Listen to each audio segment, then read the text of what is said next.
Hey, Yorana tout le monde et bienvenue dans cette nouvelle vidéo où on va apprendre quelque chose de nouveau ensemble. Mais avant de commencer officiellement la vidéo, j'ai tout simplement envie de vous dire merci pour tous vos commentaires et tous vos encouragements par rapport à la première vidéo que j'ai faite sur Yorana, Maruru et Fight Tuto. Et franchement, je prends en compte tous vos conseils et toutes vos suggestions pour mes prochaines vidéos. Un conseil vraiment très important que j'ai retenu, oui, c'est vrai, vous avez raison, il faut vraiment que je fasse attention à ne pas trop lire mes notes et que je regarde un peu plus la caméra et...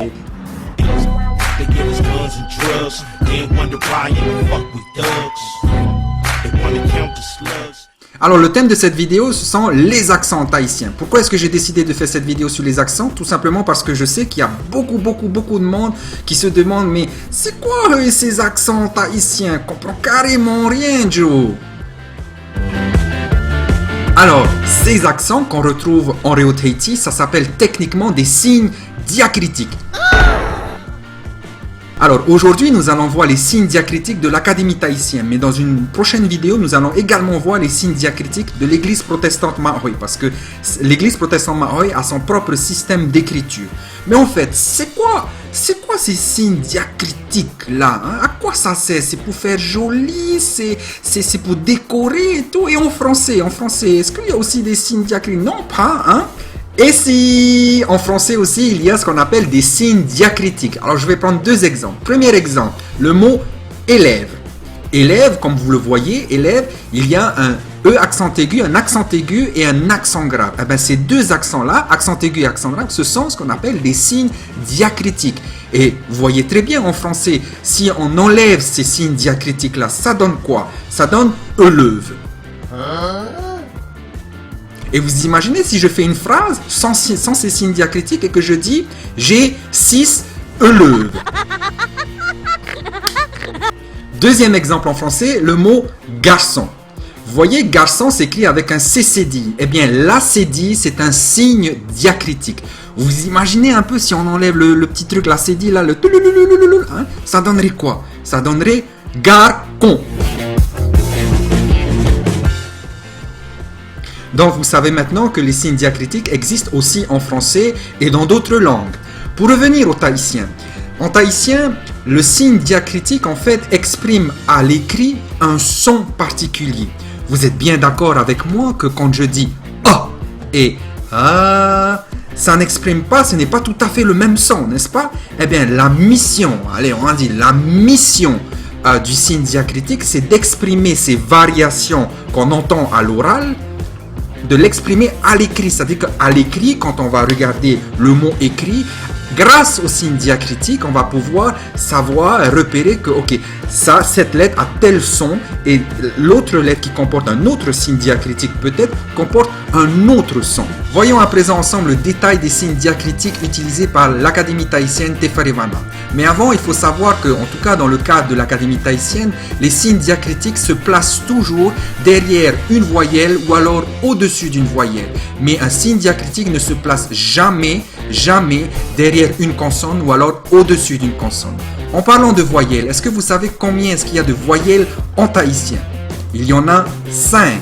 A, E, I, O, U. Il existe 3 signes diacritiques dans le système graphique de l'Académie tahitienne Wharewana, dont un signe diacritique est utilisé exclusivement pour la particule de rappel ya. Il s'agit du tréma ou encore en tahitien toro'i. Vous pouvez également, si vous ne l'avez pas fait, consulter ma première vidéo dans laquelle je mentionne justement cette particule de rappel. Le premier signe diacritique que je veux vous présenter est celui de l'occlusive glottale, ou encore appelé en tahitien eta. Alors, pour rappel, l'occlusive glottale est considérée par l'Académie tahitienne comme une consonne. Le son produit par l'occlusive glottale est un son bref, abrupt, qui provient de la gorge et de la poitrine. Alors, pour les besoins de la démonstration, je vais exagérer volontairement la prononciation de ces glottales. Let's go! A, E, I, O, U. Maintenant, quelques exemples. Fa'a, ha'a, pi'i, pere, o'o.